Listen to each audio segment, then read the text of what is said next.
Nah, jadwal hari ini. Jadwal pada hari ini saya akan memberikan tentang bagaimana penyuluhan kesehatan, ya. Jadi apa saja yang perlu kita persiapkan, apa kira-kira strateginya. Tentunya ini semua berhubungan kemarin dengan strategi promosi kesehatan. Nah, jadi kemarin kita sudah menyampaikan apa yang harus kita siapkan agar pesan-pesan yang berhubungan dengan kesehatan itu juga menjadi perhatian bagi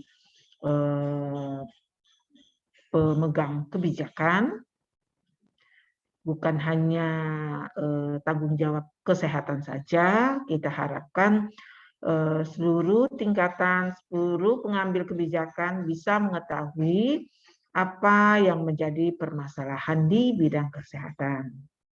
Ya.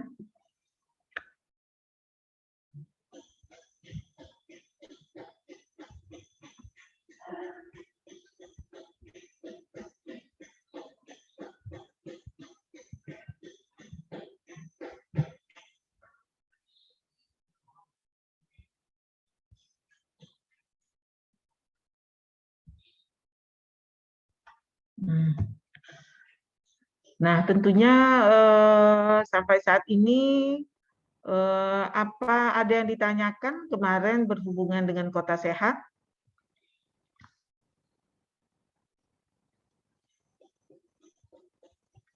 Inayah, apa kabar?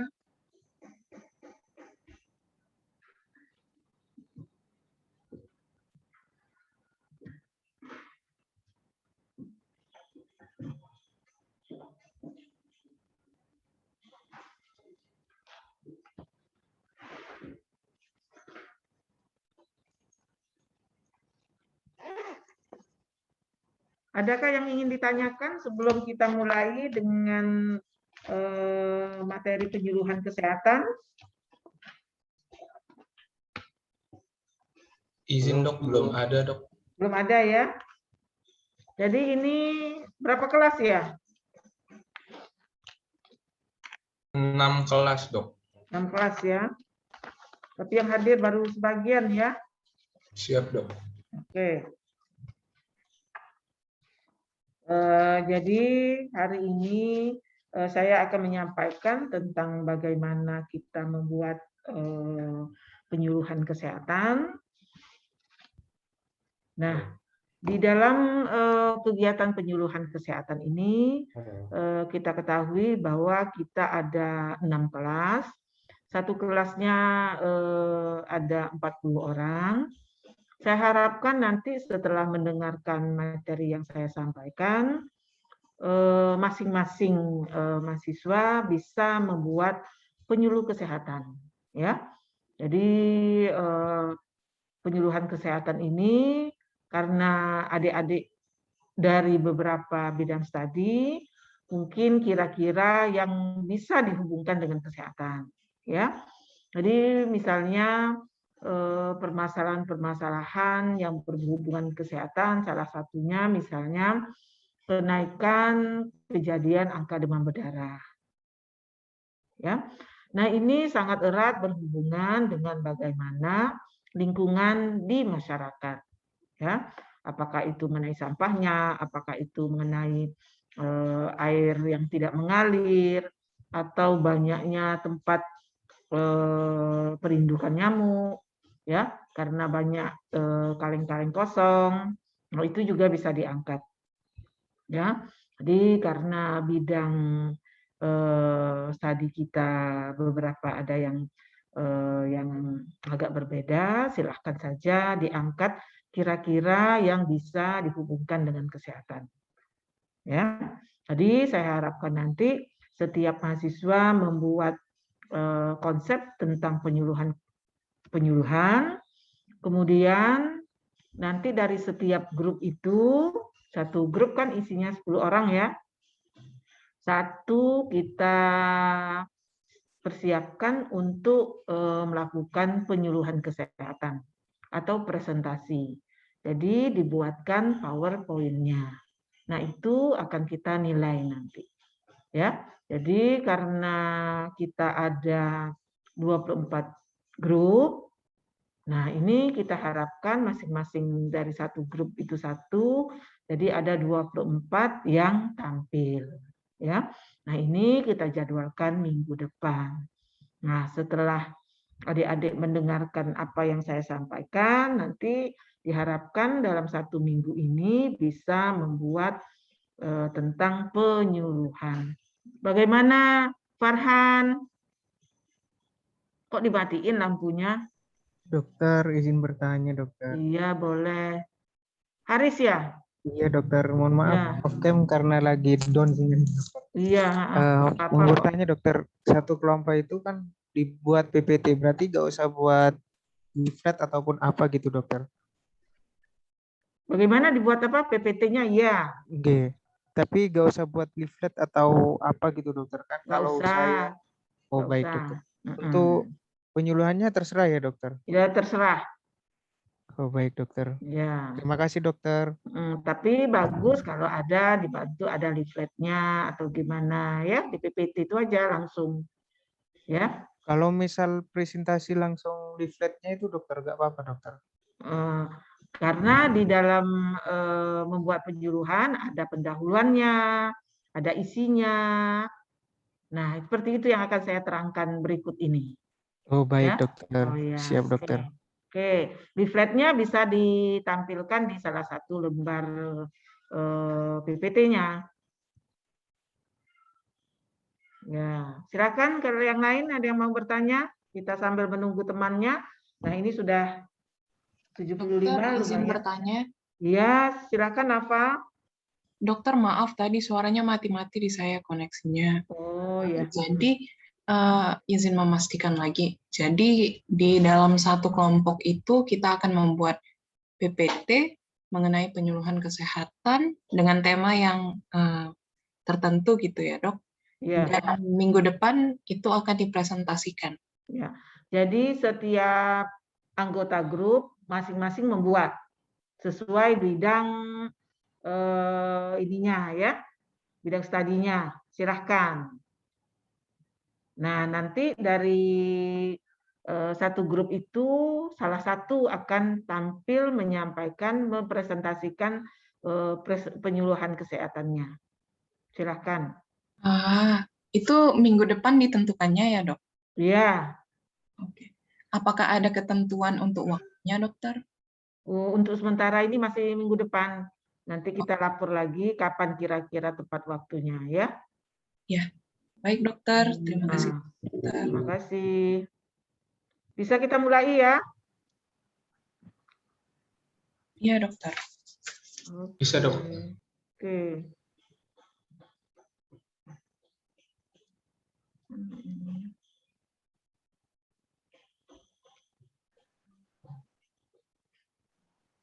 Dokter izin bertanya lagi, apakah boleh? Boleh, tentu saja. Siapa ini?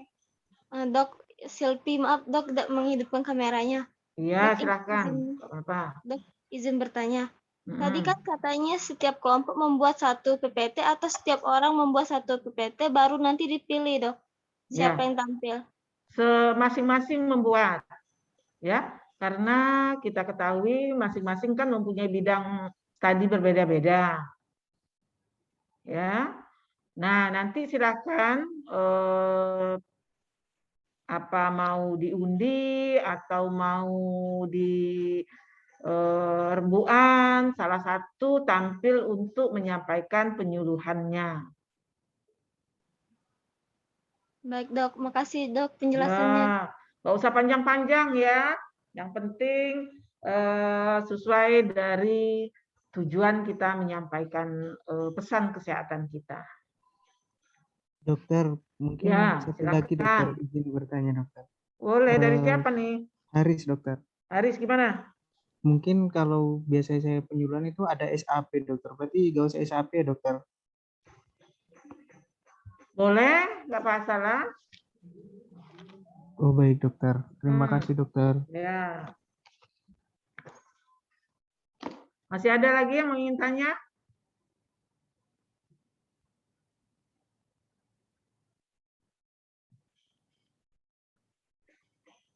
Kalau tidak ada yang lain bertanya, kita mulai menyampaikan tentang pengantar keterampilan penyuluhan kesehatan. Ya, sebenarnya semua adik-adik nanti bisa menyampaikan, ya, apalagi sudah mendapat pengetahuan tentang bagaimana perjalanan penyakit.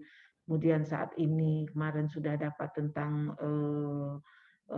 pandemi COVID-19 dari Dr. Ice, ya, tentunya sudah dapat pengetahuan dasar yang berhubungan dengan kesehatan, ya. Nah, saat ini saya akan menyampaikan tentang pengantar keterampilan penyuluhan kesehatan.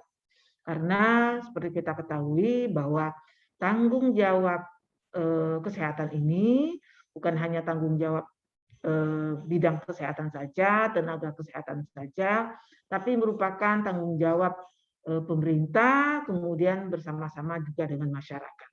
3 hal ini kita harapkan bisa membantu menyampaikan pesan-pesan kesehatan. Ya, jadi kendala kita saat ini adalah kita melaksanakan sosialisasi, terutama yang berhubungan dengan COVID-19 ini masih kurang. Terutama sekarang banyak sekali yang berhubungan dengan hoax, ya. Nah, tentunya peran serta adik-adik dalam meluruskan informasi apakah itu mengenai COVID-19, apakah itu tentang vaksinasi, itu sangat membantu. Ya.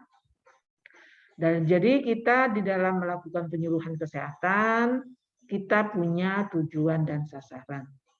Ya. Tujuannya pertama tercapainya perubahan perilaku individu, keluarga dan masyarakat. Apakah sudah tampil slide-nya? Sudah, Dok. Dokter. Sudah, Dok. Ya, Dok. Sudah, Bu Dokter, sampai di tujuan dan sasaran ya, Bu Dokter. Iya, tercapainya perubahan perilaku individu, keluarga, dan masyarakat dalam membina, memelihara perilaku sehat dan lingkungan sehat, serta berperan aktif dalam upaya mewujudkan derajat kesehatan yang optimal. Ya. Nah, jadi tujuan ini mulai dari perubahan perilaku ini dan kita memeliharanya, ya, menjaga mereka tetap berperilaku sehat, ya. Nah, begitu juga kita harapkan mereka berperan aktif. Nah, kalau masyarakat kita sudah bisa melaksanakan ini, tentunya tenaga kesehatan tidak begitu berat dalam melakukan perubahan perilaku, ya, karena kita tahu sekali perilaku ini sangat erat berhubungan dengan tingkat pendidikan, sosial ekonomi, bagaimana lingkungannya, ya. Jadi kita harapkan peran serta semua lapisan masyarakat membantu tenaga kesehatan dalam mengubah perilaku, ya. Jadi saat ini kan bisa kita lihat sasarannya dulu. Jadi sasaran jangkauan penyuluhan ini mulai dari kelompok umum, apakah itu pedesaan, apakah itu di perkotaan. Kedua, ada kelompok khusus, jadi kelompok-kelompok komunitas yang terasing, apakah itu transmigrasi, masyarakat yang terkena masalah kesehatan, ataupun yang rentan kesehatannya. Ya, sekarang ini kita semuanya sedang menghadapi pandemi, jadi seluruh dunia terkena masalah kesehatan ini. Tentunya hal-hal yang berhubungan dengan penyakit COVID-19 ini perlu kita sosialisasikan, ya. Kemudian termasuk yang rentan kesehatannya. Jadi yang rentan kesehatan ini mulai dari ibu hamil, lansia, kemudian bayi, balita. Ya, itu yang kelompok yang rentan. Kemudian berikutnya adalah sasaran hasil penyuluhan. Diharapkan terjadinya perubahan pengertian sikap dan perilaku dari sasaran tersebut di atas. Ya, jadi kita harapkan mereka mau mendengarkan apa yang kita sampaikan, kemudian kita harapkan mereka mampu, ya, kuliah kita kemarin, kemudian kita harapkan mereka melaksanakan, mau, mampu melaksanakan, praktek. Nah, ya, jadi ada tahap-tahapannya. Tahap tahu, mau ini sikap, bisa tidak, bisa iya, ya, baru dia bisa melakukan. Nah, melakukan ini pun bisa kita bantu, kita fasilitasi. Nah, inilah yang kita harapkan dari sasaran. Nah, jadi peran serta adik-adik semua membantu dari petugas kesehatan sangat besar diharapkan. Ya. Kemudian apa saja kebijaksanaan dan strategi? Pertama, penyuluhan kesehatan merupakan bagian integral dengan fungsi sebagai katalisator dari setiap program kesehatan. Ya, jadi kita harapkan dengan adanya penyuluhan ini masyarakat mengetahui apa saja yang perlu dilaksanakan di program kesehatan. Ya. Kedua, adanya peningkatan peran serta masyarakat untuk meningkatkan masyarakat mandiri dalam membina kesehatannya mulai dari keluarga. Ya. Nah, peran serta masyarakat ini yang kita harapkan juga pada adik-adik. Ya, sehingga di lingkungannya paling tidak bisa melihat bagaimana mungkin ada keluarga-keluarga yang saat ini terkena isolasi mandiri, bisa kita bantu. Ya, jangan sampai mereka tidak dibantu, ya, karena peran lingkungan sekitar sangat membantu mereka dalam meningkatkan kepercayaan diri mereka untuk sembuh. Ya. Nah, upaya ini dilaksanakan oleh pemerintah, bisa lintas program, bisa lintas sektor, ya, bersama masyarakat dan swasta. Ya, jadi kalau lintas program ini mungkin petugas di kesehatan sendiri, kalau lintas sektor ini bersama kelurahan, bersama kecamatan, ya, bersama sekolah, bersama pesantren, ya. Jadi penyuluhan ini bisa dilaksanakan, ya. Biasanya puskesmas akan ke sekolah, ke pesantren, ke masyarakat, ya. Jadi ini semua merupakan tugas dari pelayanan kesehatan. Nah, ini kebijaksanaan dan strateginya. Jadi tidak bisa berjalan sendiri-sendiri. Harus kita bantu. Nah, yang keempat, puskesmas sebagai pusat pengembangan dan pembinaan kesadaran dan peran serta masyarakat bidang kesehatan. Ya, jadi mereka bisa mengajak kelurahan atau kecamatan, di sana ada tim PKK, ada tokoh agama, ada tokoh masyarakat yang bisa membantu dalam meningkatkan kesadaran masyarakat. Kemudian yang kelima, bisa pengembangan tugas bagi petugas Kesmas dengan sikap partisipatif dan aspek pencegahan dan preventif. Ya, jadi petugas Kesmas itu bisa kita kembangkan dengan sikap partisipatif dan pencegahan serta preventif. Ya. Keenam, peningkatan penyuluhan kesehatan pada lembaga penelitian dasar, pemerintah dan swasta agar PHBS dibudayakan sedini mungkin. Ya, jadi ini kebijaksanaan dan strategi. Nah, dalam pelaksanaan kegiatan penyuluhan ini kita ada beberapa penyuluhan. Ada penyuluhan institusi. Jadi ini tidak langsung. Jadi kita memberikan contoh teladan, ya. Jadi misalnya petugas diharapkan tidak merokok, ya, karena ini penting sekali masyarakat, ya, terutama tokoh agama, tokoh masyarakat kita harapkan mereka bisa memberikan contoh dan teladan. Kemudian kita bisa melakukan penyuluhan secara langsung. Jadi ini mungkin di kamar periksa, dengan pasien, dengan keluarga, ataupun dengan kelompok di puskesmas. Ya, jadi ini kita bisa lakukan penyuluhan langsung. Ya. Kemudian yang kedua penyuluhan di masyarakat. Jadi ini kita lakukan dengan pendekatan edukatif. Jadi ini kita lakukan yang namanya ini kita lakukan di tingkat desa atau di tingkat kecamatan. Jadi salah satunya kita melaksanakan survei mawas diri dan melakukan pendekatan edukatif. Jadi masalah-masalah yang ada di masyarakat, di desa atau di kelurahan, ini kita bicarakan bersama-sama, melakukan pertemuan, kita lihat apa permasalahan yang berhubungan dengan kesehatan, kemudian kita akan cari akar masalahnya. Ya, misalnya kejadian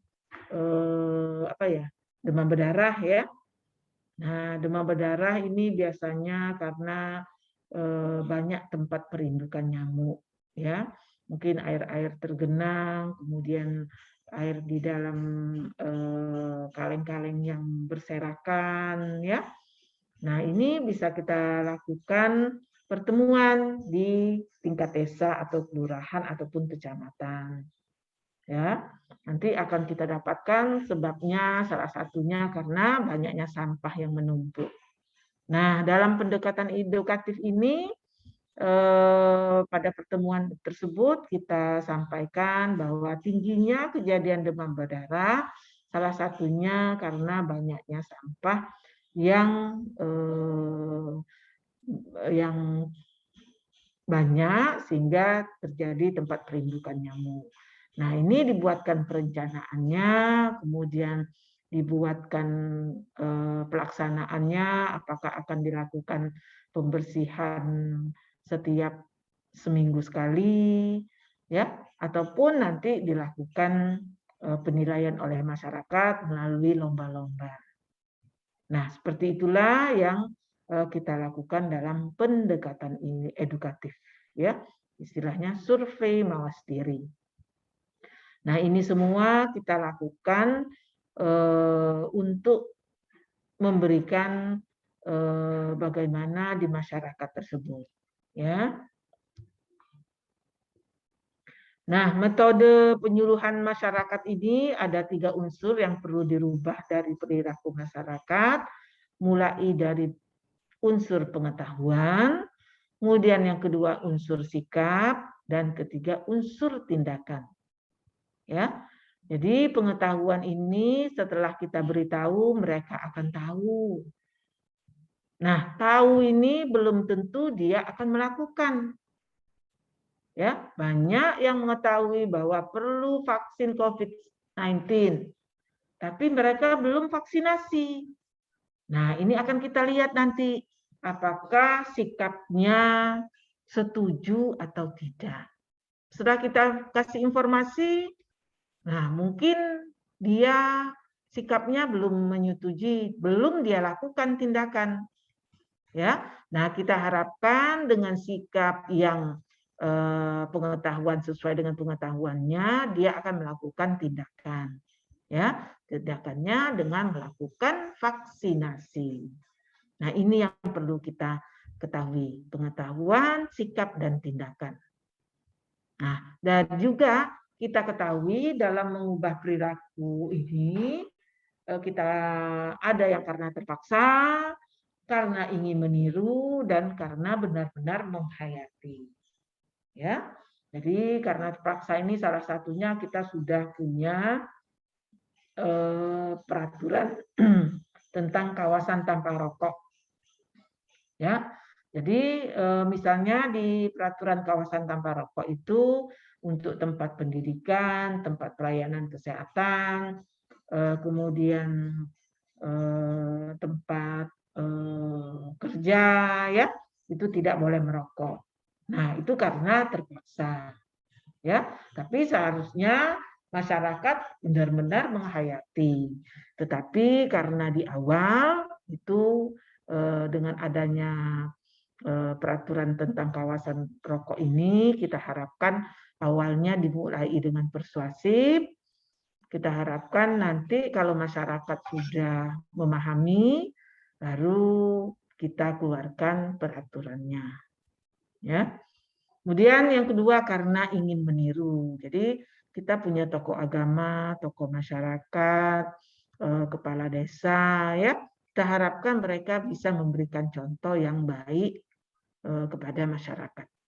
Ya.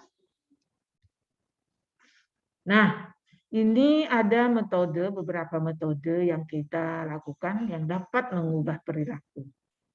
Ya, ada mengubah pengetahuan, ada yang merubah sikap, kemudian ada yang merubah tindakan.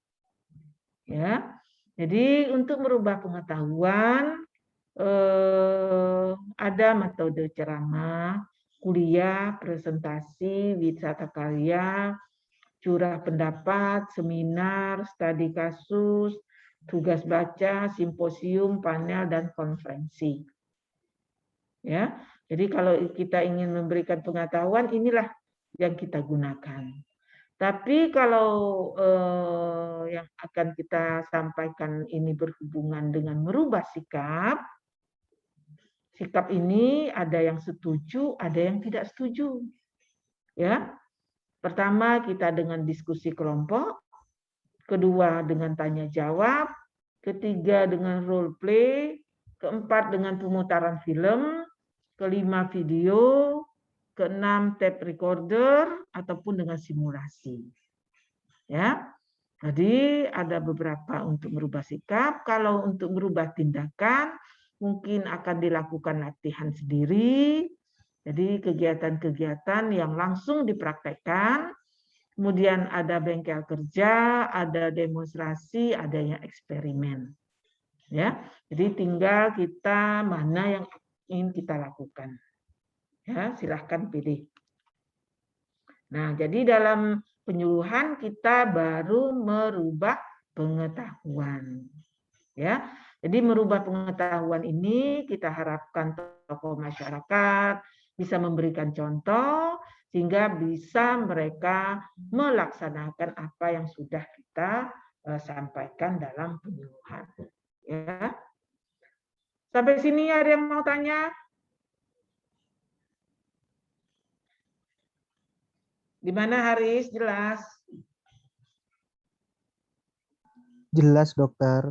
Oke. Nah, kemudian kita akan melakukan teknik penyuluhan kesehatan masyarakat. Jadi di dalam teknik penyuluhan kesehatan masyarakat ini kita melakukan ceramah. Jadi salah satu cara menjelaskan ide, pengertian, pesan baik secara lisan kepada kelompok pendengar dengan diskusi dan tanya jawab yang dibantu oleh alat peraga. Ya, jadi alat peraga ini kan macam-macam. Ada alat peraga yang memang bentuk dan modelnya sesuai. Misalnya kita akan melakukan ceramah tentang makanan sehat. Nah, nanti ada contoh-contoh makanannya, misalnya sayur-sayuran hijau, sayur-sayuran yang warna oranye, buah, ya. Nah, itu ada alat peraganya. Ya. Nah, jadi kita harapkan dengan alat peraga ini membantu masyarakat memahami apa yang kita sampaikan. Ya.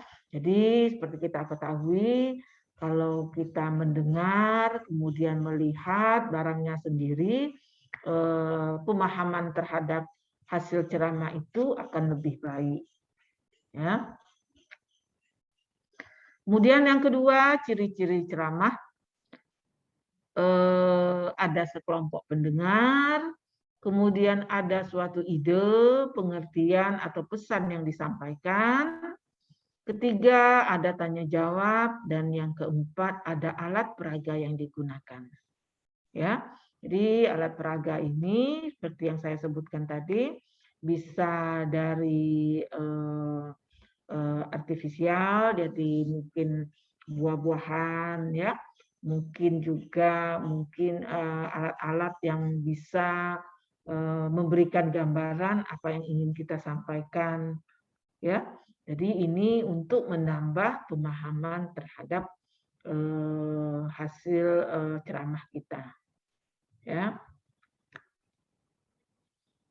Mungkin di alat peraganya mungkin ada leaflet yang bisa menggambarkan apa yang ingin kita sampaikan. Nah, selanjutnya kita akan lihat langkah-langkah pada waktu kita melakukan ceramah. Pertama, persiapan, ya. Persiapan ini menentukan maksud dan tujuan ceramah. Ya, kita harus lihat siapa sasaran pendengar ini. Kemudian mempersiapkan materinya. Topik yang disampaikan cukup satu masalah, ya. Karena kalau ada beberapa masalah, tentunya ini agak membingungkan pendengar, ya, atau audiens. Kemudian mempersiapkan alat peraga. Keenam, mempersiapkan waktu dan tempat. Ketujuh, mempersiapkan undangan. Dan ke-8, mempersiapkan bahan bacaan. Ini tahap persiapan. Ya. Jadi yang pertama kita harus sampaikan kira-kira maksud dan tujuan serta sasaran. Ya. Nah, pada waktu pelaksanaan kita harus perkenalkan diri, ya. Jadi kita harus memperkenalkan diri kita sehingga audiens bisa mengenali kita, ya. Kedua, mengemukakan maksud dan tujuan. Ketiga, menjelaskan sistematika isi ceramah. Kemudian menyampaikan ceramah dengan suara yang jelas. Kelima, tujukan tatap mata pada audiens. Jadi jangan kita hanya duduk di tempat, ya. Kemudian selingi dengan humor, tegas, suasana rileks, ya. Kemudian pergunakan bahasa yang sederhana, yang kira-kira bisa dipahami oleh pendengar, ya. Jadi karena kita tahu biasanya kalau melaksanakan ceramah ini memang masyarakat, ibu-ibu rumah tangga yang mungkin kalau bahasanya agak sulit dipahami, tentunya pesan kita tidak akan sampai. Ya. Kedelapan, jawab pertanyaan dengan jujur dan meyakinkan. Ke-9, sediakan waktu untuk tanya jawab. Dan ke-10, menyimpulkan ceramah, kemudian tutup ceramah dengan ucapan terima kasih. Ya. Jadi inilah kira-kira bagaimana kita melakukan ceramah, ya. Kita harapkan terjalin komunikasi dua arah dengan peserta, ya. Karena itu penting sekali. Kita harapkan apa yang kita sampaikan mereka bisa pahami, dan kita harapkan ini bisa dilakukan di lingkungan masing-masing, ya. Kalau perlu nanti kasih nomor WA-nya, ya.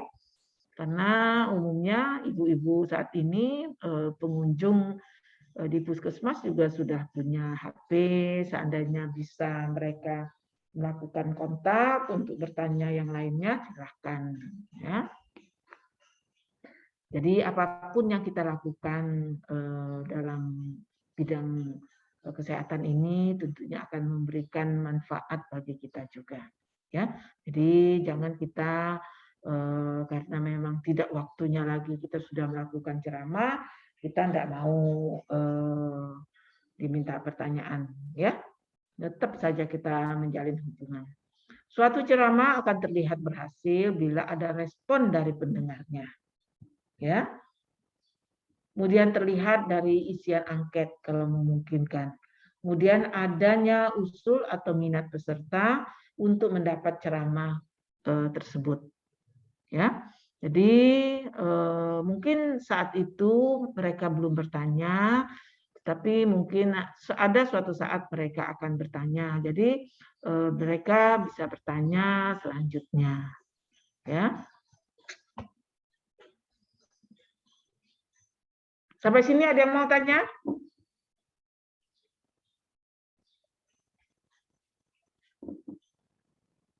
Mudah-mudahan bisa dipahami ya, apa saja persiapan yang harus kita lakukan, kemudian pada waktu pelaksanaan ya, dan pada waktu penilaian. Nah, selanjutnya saya akan menyampaikan apa saja yang harus kita rencanakan dalam penyuluhan kesehatan. Nah, sebelumnya saya ingin tanya dengan Abid Rozin. Ada, Bid? Iya, Bu. Kira-kira Abid Rozin ini dari mana ya? Saya dari Kesehatan Lingkungan Unsri, Bu. Unsri. Sudah terbayang belum kira-kira nanti mau kasih materi penyuluhan apa?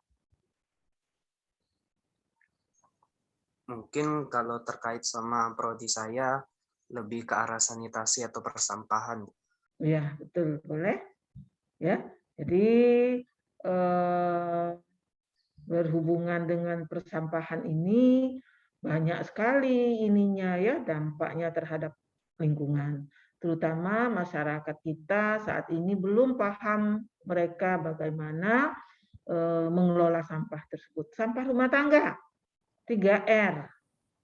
Ya. Bisa, Abid ya? Iya, Bu. Reuse, recycle, dan reduce. Ya. Nah, itu juga jadi membantu pihak-pihak pengelola sampah. Ya, lihatlah sampah kita satu hari berapa kubik dia. Ya, oke. Ada lagi yang ingin tanya? Sebelum kita mulai bagaimana membuat penyuluhan,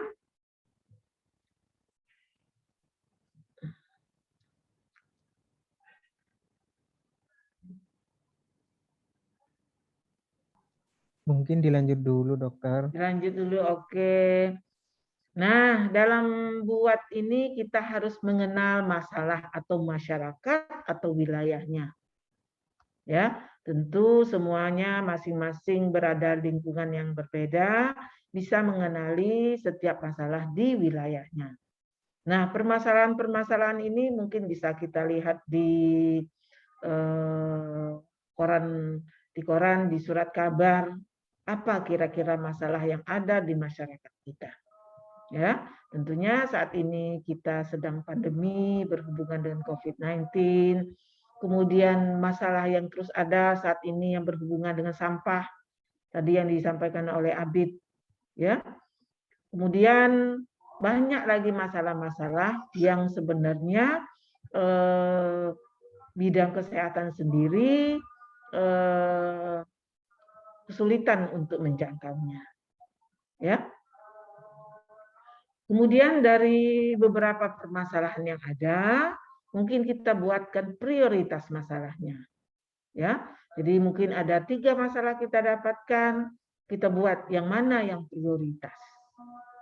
Ya, prioritas ini apakah itu berhubungan dengan besarnya masalah, kemudian bisa berhubungan dengan bisa kita selesaikan segera.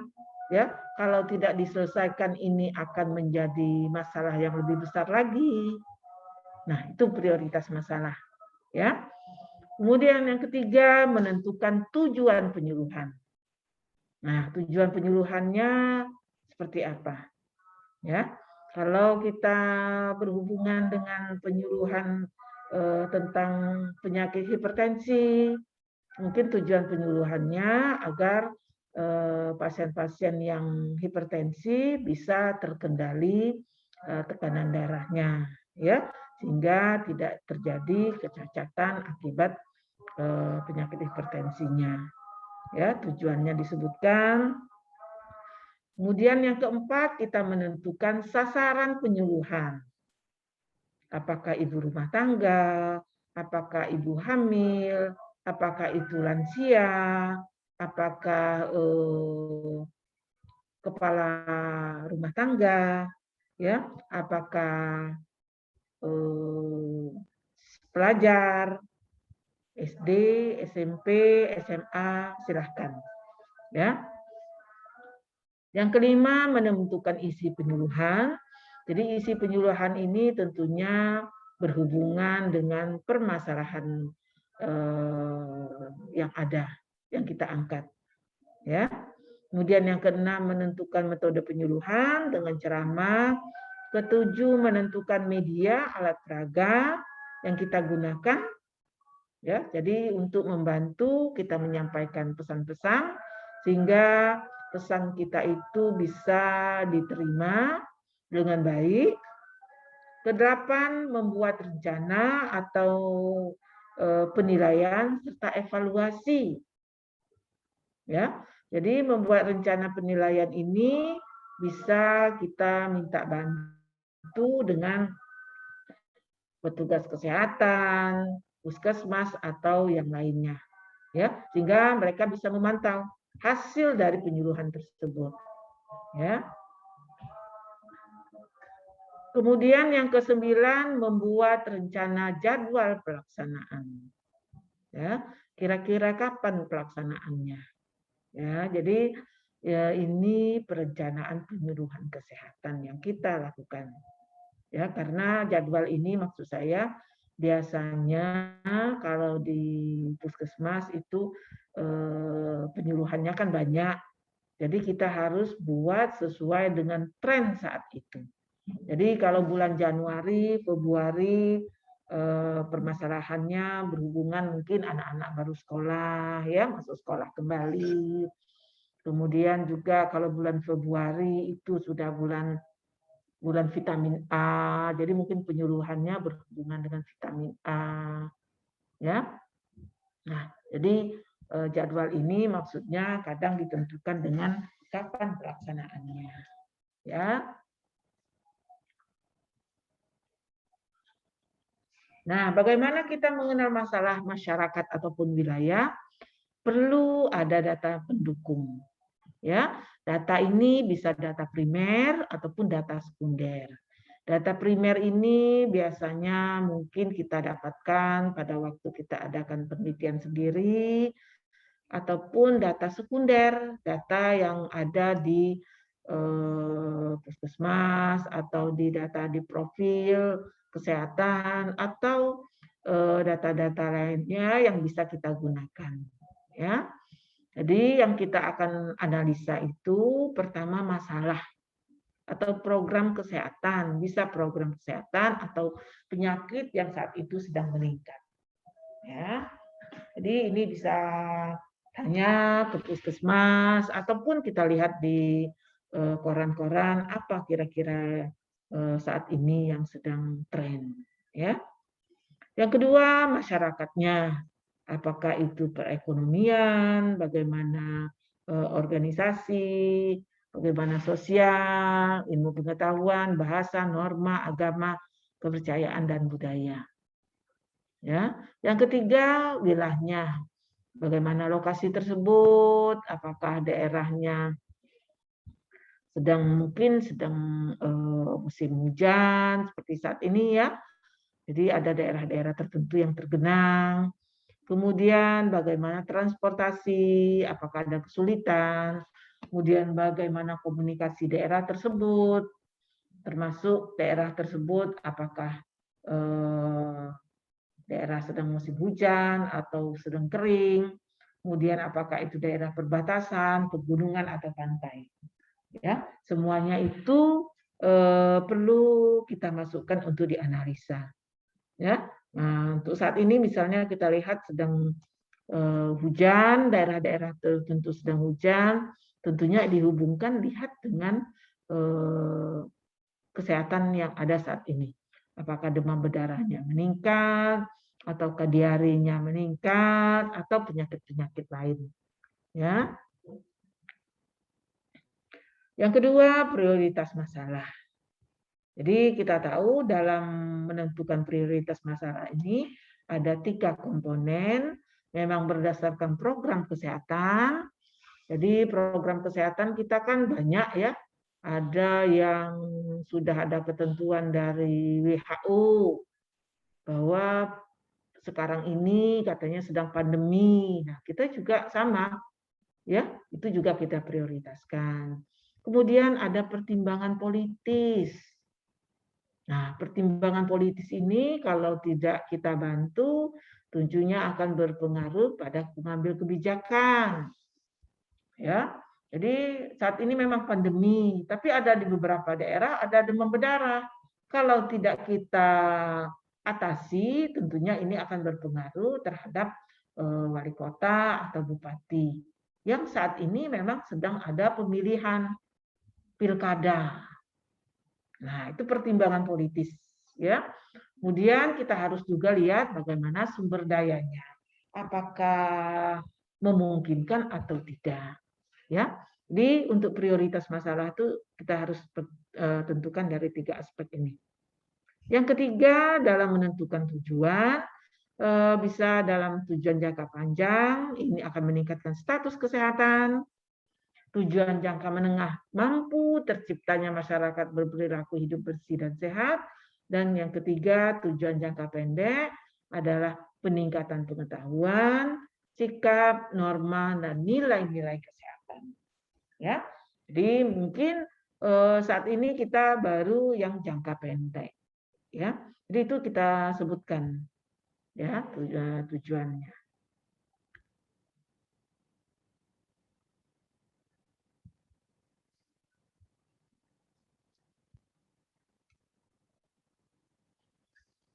Nah, bagaimana kita menentukan sasaran ini? Nah, untuk memudahkan kita menentukan sasaran ini, di bidang promosi kesehatan kita berdasarkan tatanan.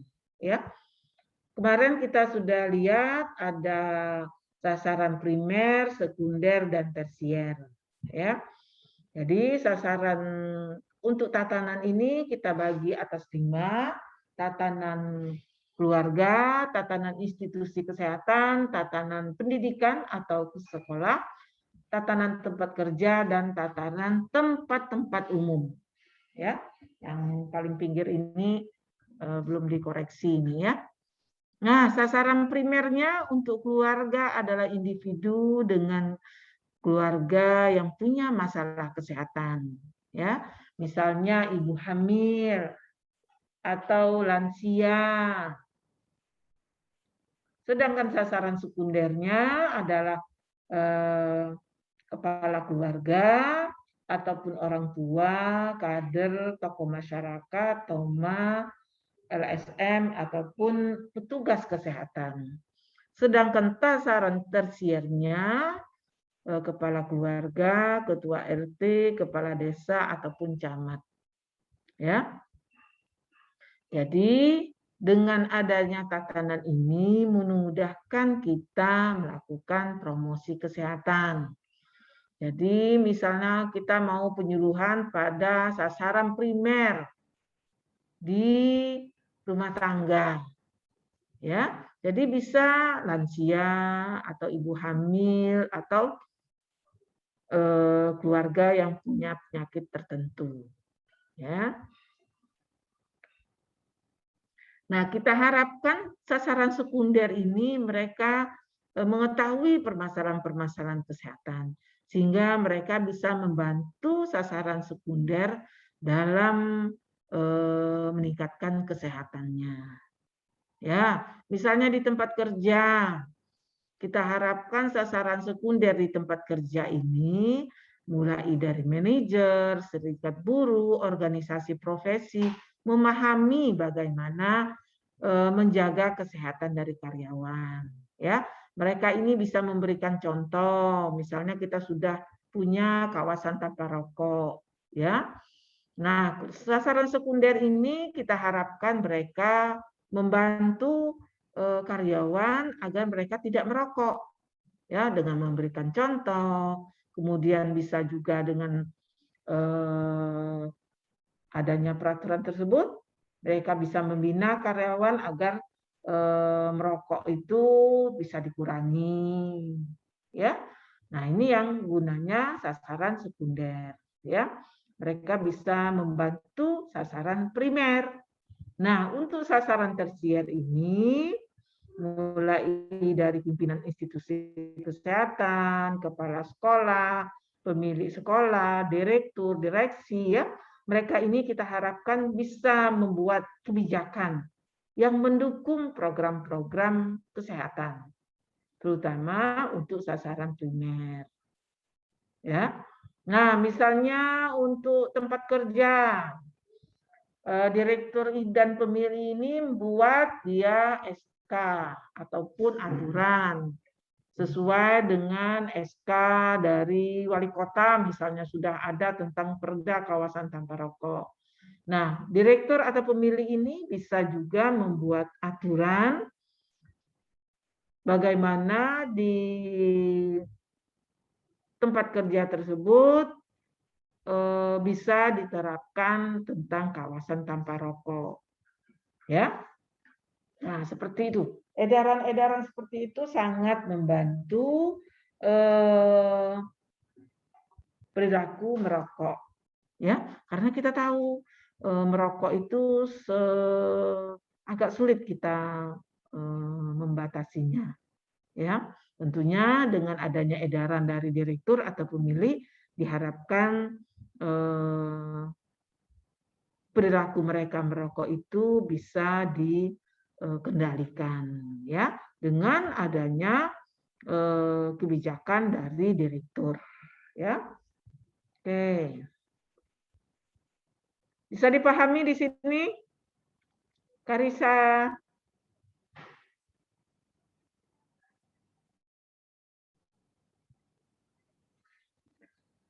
Nah, selanjutnya kita menentukan isi penyuluhan. Jadi di dalam menentukan isi penyuluhan ini sesuai dengan tujuan dan sasaran penyuluhan. Jadi sistematikanya ada pengertiannya, kemudian apa penyebabnya, akibat kalau tidak ditanggulangi, cara penanggulangan dan cara-cara pencegahan. Ya. Nah, kita harus jelaskan cara penanggulangan seperti apa, pencegahannya seperti apa. Ya.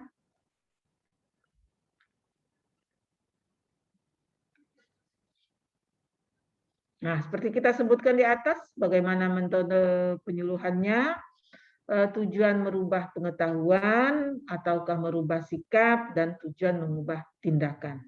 Ya, tergantung penyuluhan yang akan kita lakukan. Ya, kita harapkan dari tahap awal kita merubah pengetahuan dulu, menambah pengetahuan mereka. Kita harapkan nanti ada perubahan sikap dan merubah tindakan.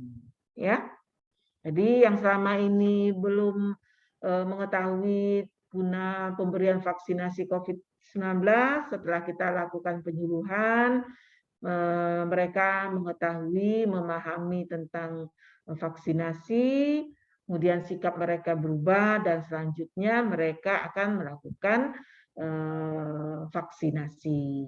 Ya, seperti itu yang kita harapkan. Nah, alat bantu peraga atau penyuluhan ini tergantung dari tujuan atau materi, ya, atau metode yang dipakai. Kalau metode ceramah bisa ada leaflet, poster, ataupun booklet, ya. Kalau metode demonstrasi ada poster, leaflet, alat-alat demo, ya. Nah, kalau untuk di bidang kesehatan ini, leaflet-leaflet sudah disiapkan, poster atau booklet itu sudah ada dari Kementerian Kesehatan. Bisa dibuka di kemenkes.go.id. Nah, di sana sudah tersedia leaflet, poster, atau booklet. Silakan pilih sendiri untuk ditampilkan di presentasinya. Ya. Jadi nggak usah repot-repot buat leaflet atau poster, ya. semuanya sudah tersedia. Boleh pilih tentang apa. Ya. Nanti dicoba dilihat di kemenkes.go.id promosi kesehatan, ya. Nanti akan keluar leaflet-leafletnya. Nah, waktu dan tempat pelaksanaan, karena dalam perencanaan diberikan waktu dan tempat perkiraan pelaksanaan, jadi biasanya kita buat apakah minggu pertama bulan Februari, tempatnya di mana. Karena kita ini berhubungan dengan masyarakat, tentunya kita harus memberikan informasi ke petugas atau ke masyarakat yang ada di daerah tersebut. Ya, jadi waktunya itu perlu kita bicarakan. Ya, jangan kita sudah punya jadwal tapi tidak kita bicarakan. Tentunya ini juga menjadi masalah di lapangan. Ya, ini harus kita bicarakan. Ya. Nah, ini penilaiannya dalam rencana kegiatan, kelompok indikator apa yang akan dievaluasi, apakah evaluasi kegiatan penyuluhan, jadwal, tempat, alat bantu atau peragam, evaluasi hasil kegiatan sesuai dengan tujuan penyuluhan, ya. Nah, jadi setelah kita tadi mendengarkan tentang materi keterampilan penyuluhan ini, kita harapkan mahasiswa wajib membuat slide PowerPoint yang berisi materi penyuluhan yang dipresentasikan pada saat praktikum, ya. Tiap mahasiswa dalam satu kelompok masing-masing boleh memilih satu judul di bawah ini, ya. Nanti satu kelompok itu mempresentasikan hasil penyuluhannya, satu saja dari satu grup, ya. Ini kebenaran, ini contohnya membuat jadwal, ya. Nah, ini biasanya ada jadwal, tapi kamu nggak perlu lah. Tapi biasanya dalam kita kan biasanya banyak jadwal penyuluhan, jadi harus tahu ada materinya, ada sasaran, ada tujuan, metode, media, evaluasi, waktu, tempat, dan siapa yang bertanggung jawab, ya, penanggung jawabnya, ya. Jadi ini biasanya jadwal untuk 1 tahun ini, ya. Jadi karena untuk kamu ini nggak usah, ya. Sampai sini ada yang mau tanya? Izin bertanya, dokter. Boleh. Tadi di sasaran itu, dokter, kan ada 9, dokter. Nah, itu sasaran-sasaran tersebut itu dimasukkan juga di PPT-nya ya, dokter? Nanti ketika presentasi, Ya, kita sebutkan disebutkan juga. kira-kira siapa. Sebutkan aja salah satu, ya. Berarti misal keluarga itu, dokter. Itu Keluarga disebutkan boleh. sasaran dalam penyuluhan ini adalah keluarga gitu ya, dok? Iya, jadi kesasaran itu kan bisa anak sekolah, bisa keluarga, bisa lansia, ya. Jadi kalau topik mereka itu kebutuhannya sama, bisa. Tapi nanti kalau satu ingin tentang penyakit hipertensi, satu tentang sampah. Nah, ini yang suka tidak sesuai. Jadi kita harapkan kan satu masalah saja. Baik, dokter. Terima kasih, dokter. Oke. Ada lagi yang bertanya? Saya dokter Oke, siapa nih? Gebi, dok. Apa Gebi? Silahkan. Dok, misalnya teman kita sebaya itu masuk ke sasaran primer, iya dok? Ya, jadi kalau teman sebaya, jadi ini biasanya pada remaja ya? Iya, benar dokter. Benar, boleh, tak apa-apa, masalah. Boleh sasaran primer. Iya. Jadi di sini tempatnya siswa.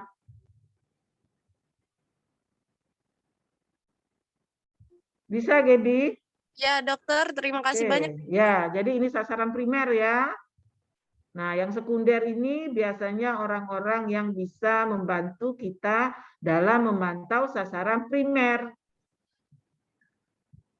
Nah, termasuk pengunjung mal. Ini tempat-tempat umum ya.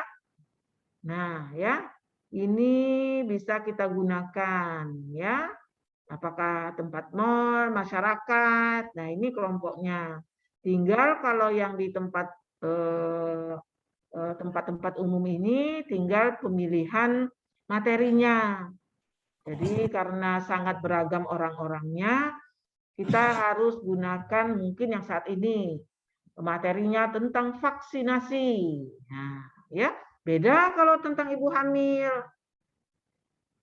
Nah, begitu juga dengan siswa. Nah, inilah gunanya. Oke, ada lagi yang lain? Bisa Izin semua ya? bertanya, dokter. Ya, silakan. Dari siapa nih? Shirley dari Unsri, dokter. Oke, gimana Shirley? Ya, dokter. Tadi kan dokter sempat jelasin kalau kita bisa ambil beberapa kayak media yang udah sediain sama kayak semacam Kemenkes kayak gitu kan ya, dok? Ya, Kalau umpama kita nggak pakai posternya nih, tapi kalau kita pakai jadiin sumber nggak apa-apa kan ya, dok? nggak apa-apa, boleh. Oke, makasih, dok. Ya, saya tuh ingin kamu lihat apa saja yang ada di media promosi kesehatan Kementerian Kesehatan. Ya.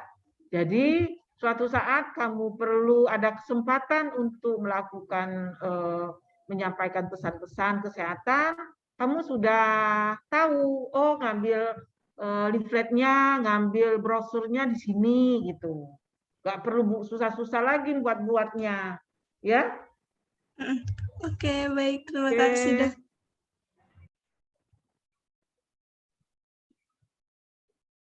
Ada lagi yang lain? Saya, Bu. Ya, silakan. Baik, terima kasih, Bu. Terkait penyuluhan ini kan yang pasti yang penting ya pertama adalah untuk pengetahuan masyarakat tersebut, untuk sikap mereka dan juga tindakan. Nah, kalau dilihat dari lapangan gitu, Bu ya. Kadang masyarakat itu pas penyuluhan itu mereka menganggap dan kita melihat bahwa responnya baik ini, tapi dalam tindakannya itu seperti hanya ya mendengar saja, Bu, tapi dalam pelaksanaannya itu kurang ini. Jadi mungkin untuk mencapai untuk tindakan ini kalau kita menghadapi kesulitan seperti itu bagaimana ya, Bu ya? Terima kasih banyak, Bu. Nah, jadi memang itulah permasalahan kita, ya. Jadi sehingga kita pada waktu menyampaikan pesan kesehatan itu kita menyampaikan pada sasaran ini ya, sasaran primer ya. Nah, kita harapkan juga yang sekunder ini berperan serta. Apakah mereka nanti melakukan pengawasan, pemantauan.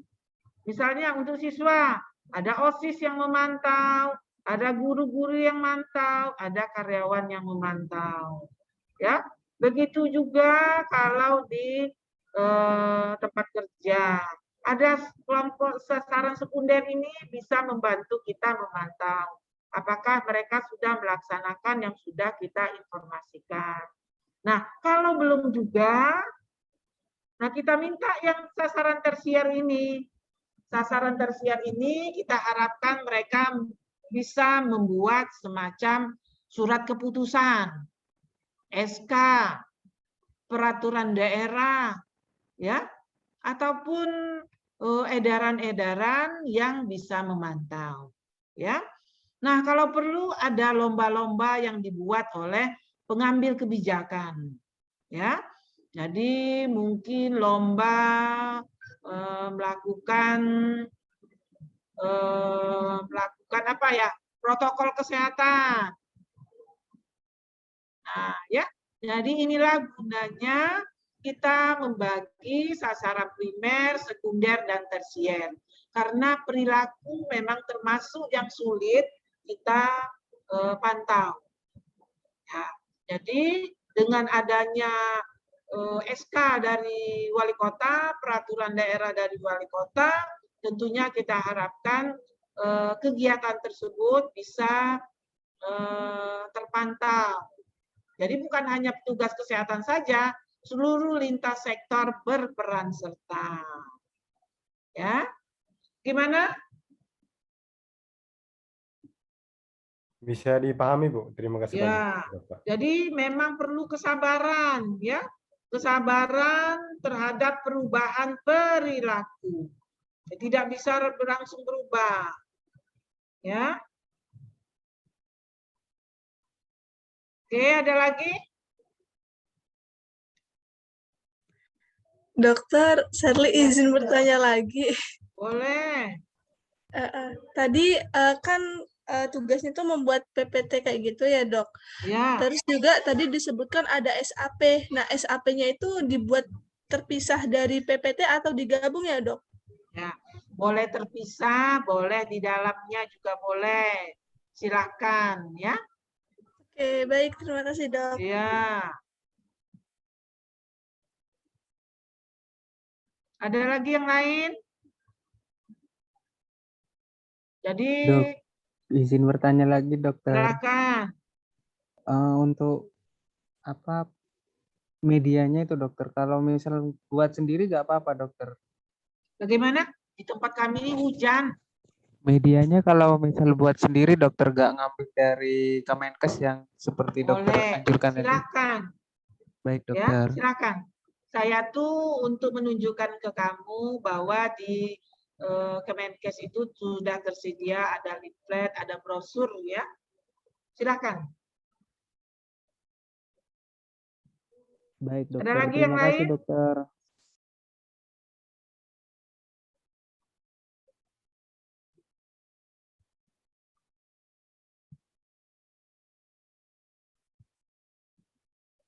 Apakah ada lagi pertanyaan?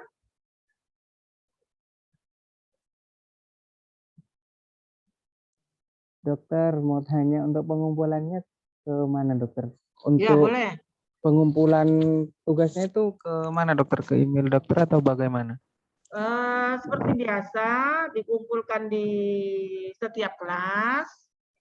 Nanti boleh dikirim ke saya atau ke tempat ke ininya boleh. Ke wali kelas, ya.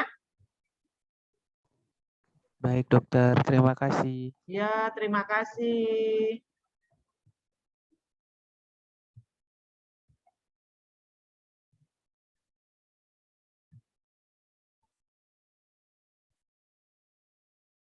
Ini di Palembang hujan deras sekali ini.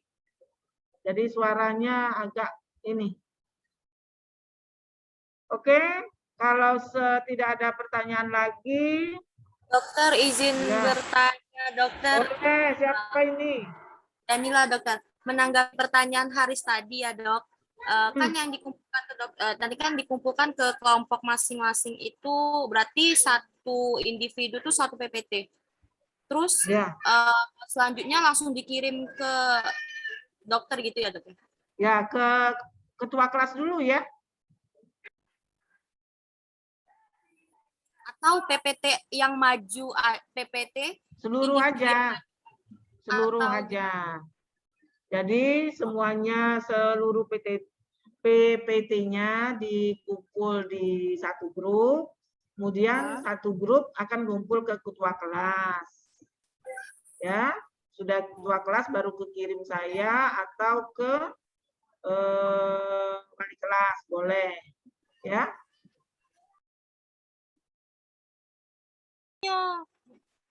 Oke, Dok.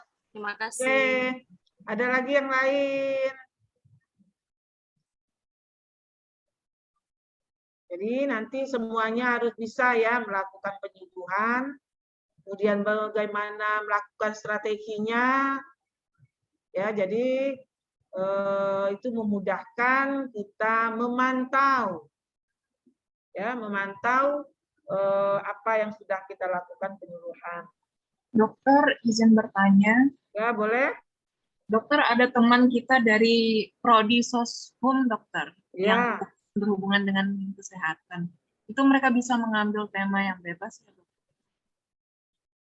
Jadi karena dia dari Soshum, silahkan dia pilih yang mana. Jadi tadi seperti tadi kan permasalahan kesehatan ini bukan hanya masalah kesehatan, banyak sekali masalah-masalah yang mungkin berhubungan dengan sosial, ya, berhubungan dengan tabu, berhubungan dengan kendala-kendala di masyarakat. Boleh, silakan.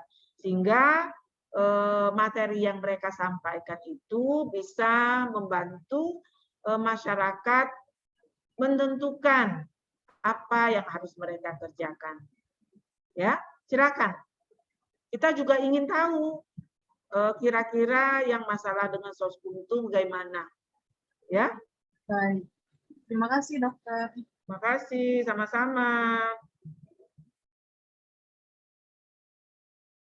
Apalagi berhubungan dengan kota sehat, ya, sangat erat berhubungan dengan permasalahan-masalah yang sosial, ya.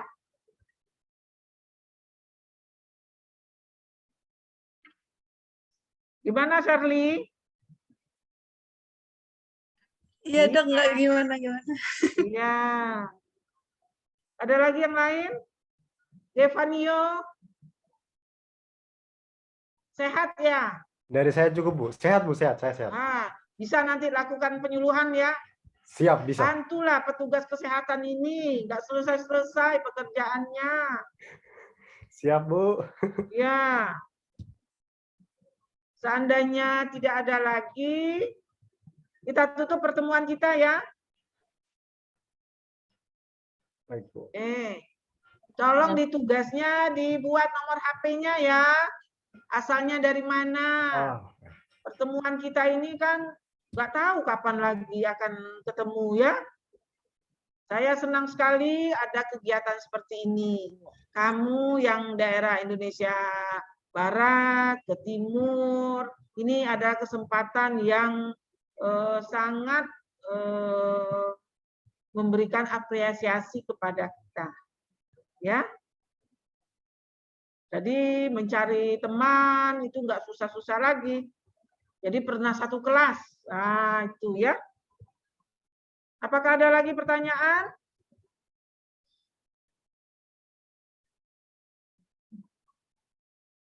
Mudah-mudahan semuanya nanti bisa buat penyuluhan kesehatan. Nanti yang tampil kita koreksi mana yang masih kurang, sehingga yang lain bisa mendapat pengetahuan bagaimana penyuluhan tersebut.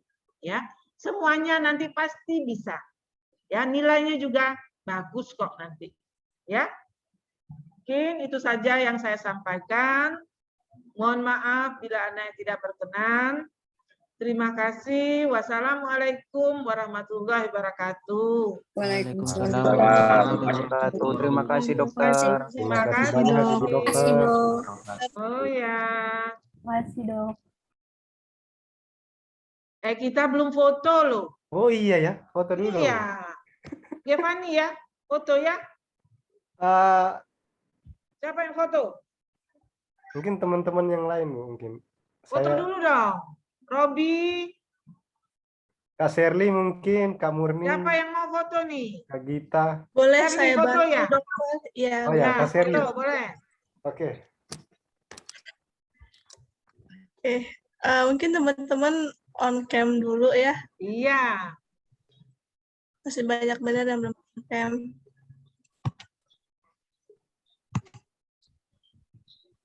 Oke, kita tunggu dulu ya.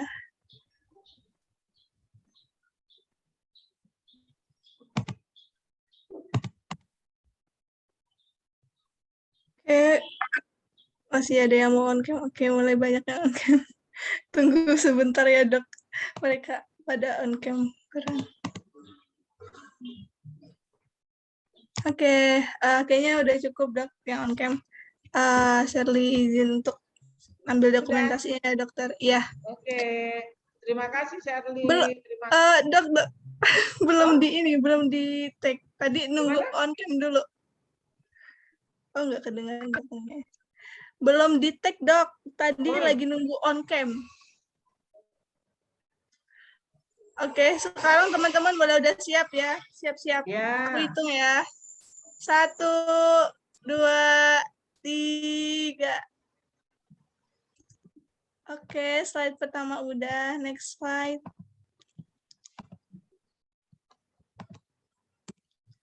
Satu, dua, tiga. Oke, slide kedua udah. Slide ketiga. Slide tiga udah mulai pada oke semua. Oke, aku foto ya. Satu, dua, tiga. Oke, slide keempat. Satu, dua, tiga. Oke, sudah dokter. Oke, terima kasih semuanya. Terima kasih Kak Sherly.